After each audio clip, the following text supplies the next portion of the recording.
चौंकिएगा नहीं, मगर ये सच है कि अब भाजपा को टूटने से कोई माई का लाल भी नहीं बचा सकता। मोदी और शाह को नापसंद करने वाला संघ का करीबी धड़ा और ज्यादा ताकतवर और मजबूत बनता जा रहा है। इसी धड़े के इशारे पर भाजपा की आईटी सेल मोदी के खिलाफ ही साजिश रचने में लगी हुई है।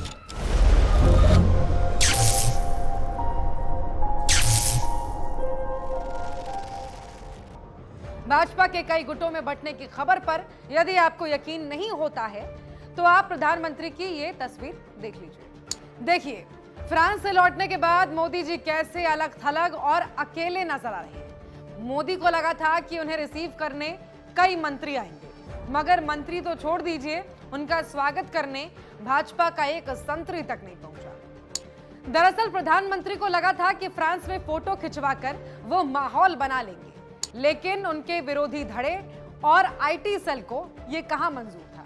नतीजा देखिए, 14 जुलाई को एक तरफ फ्रांस में मोदी जी फोटो खिंचवा रहे थे, दूसरी तरफ आईटी सेल भारत के हिस्सों को चीन और पाकिस्तान का हिस्सा बताकर ट्विटर पर रायता फैला रहा था। इसी रायते में मोदी का पूरा इवेंट डूब गया।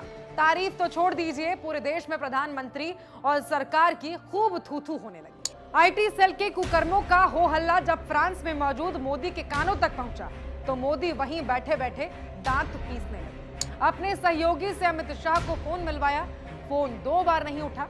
अगले कुछ मिनट में जब अमित शाह की तरफ से फोन आया तो मोदी का चेहरा निराशा से उतर गया था। शायद अमित शाह ने भी मोदी को यह बता दिया था कि अब आईटी सेल भी उनकी नहीं सुन रही। इसके बाद जब देर रात मोदी के पास नड्डा का फोन आया, मोदी का सारा गुस्सा नड्डा पर उतर गया। मोदी ने जेपी नड्डा को यह तक कह दिया कि अगर एयरपोर्ट हमें रिसीव करने आ पाए तो अच्छा नहीं होगा। इतना कहकर मोदी ने फोन काट दिया।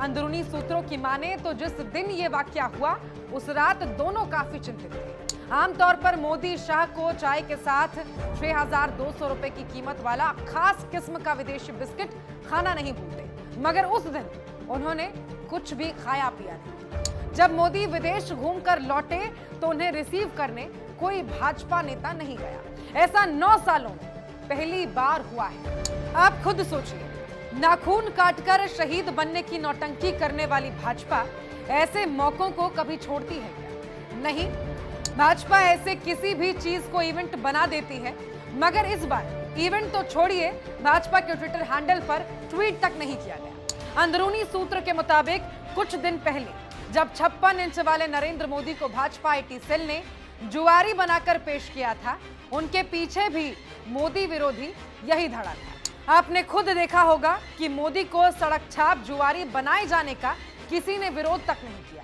उल्टा भाजपा के कई बड़े नेता भीतर ही भीतर खुश जरूर हो गए। अंदरूनी सूत्र के मुताबिक मोदी तक जब यह खबर पहुंची तो उन्होंने पूरी आईटी सेल को ही हटाने का आदेश दे दिया, मगर उनके आदेश से आईटी सेल का कुछ भी नहीं बिगड़ा। मोदी की छवि बिगाड़ने के एवज में आईटी सेल को कई और बड़े नेताओं का साथ मिल गया।